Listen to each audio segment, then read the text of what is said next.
Hello అండి, నమస్తే. పెసర కూర చేస్తున్నాను. ఉల్లిపాయలు పచ్చిమిరపకాయలు వేసేసి అల్లం వెల్లుల్లి పేస్ట్ పావు స్పూన్ వేసి ఒక టమాటాని కోసి వేసేస్తున్నాను. వేగిన తర్వాత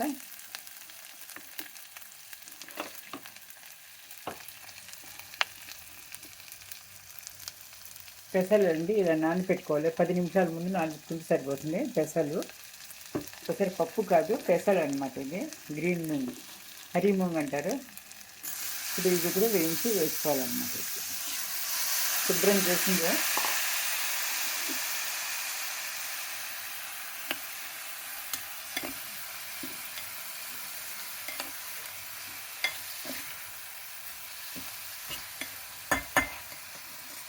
ఇది వేగుతూ ఉంటుంది.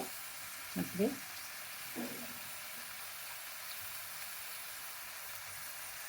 పసుపు, కారము, ధనియా పౌడర్ అండి వేసేసుకొని కారం కొద్దిగా వేసుకోవాలి. ఉప్పు కూడా వేసుకోవాలి.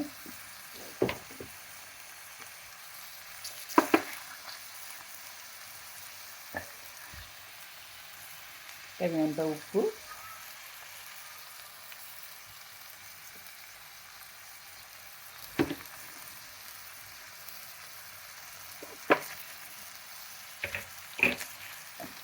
ఒక 2 నిమిషాలు వేగనివ్వాలండి. ఒక విజిల్కే, కానీ 2 విజిల్కంతా అయిపోతుంది. ఇది పెసలు కాబట్టి తొందరగా అయిపోతుంది. ఎక్కువ నానాల్సిన అవసరం లేదు. 5 నిమిషాలు నానితే చాలు. 5 నిమిషాలు చాలండి. ఇందులో కొత్తిమీర తరిగి వేసుకోవాలి.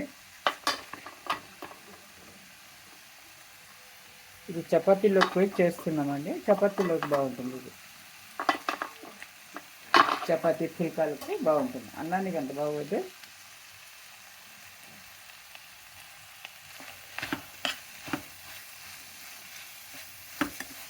బాగా టేస్టీగా ఉంటుందండి ఇది. మీకు ఒక గ్లాస్ నీళ్ళు వేసుకుంటే చాలా ఎక్కువ అవసరం లేదండి. ఒక విజిల్ పెట్టుకున్నామంటే సరిపోతుంది.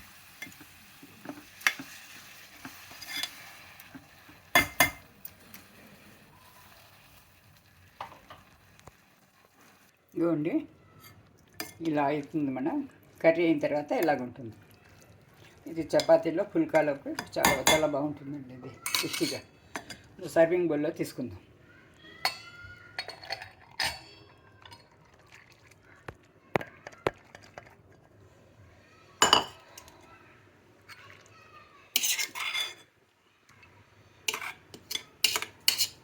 ఇందులో కొబ్బరి ఏం పడదండి. ఒట్టి అల్లం వెల్లుల్లి పేస్ట్, ఉప్పు, కారము ఇవే పడుతుంది. గరం మసాలా కానీ ఏం పడదు. ఇదే ఉంటుందండి. Thank you for watching.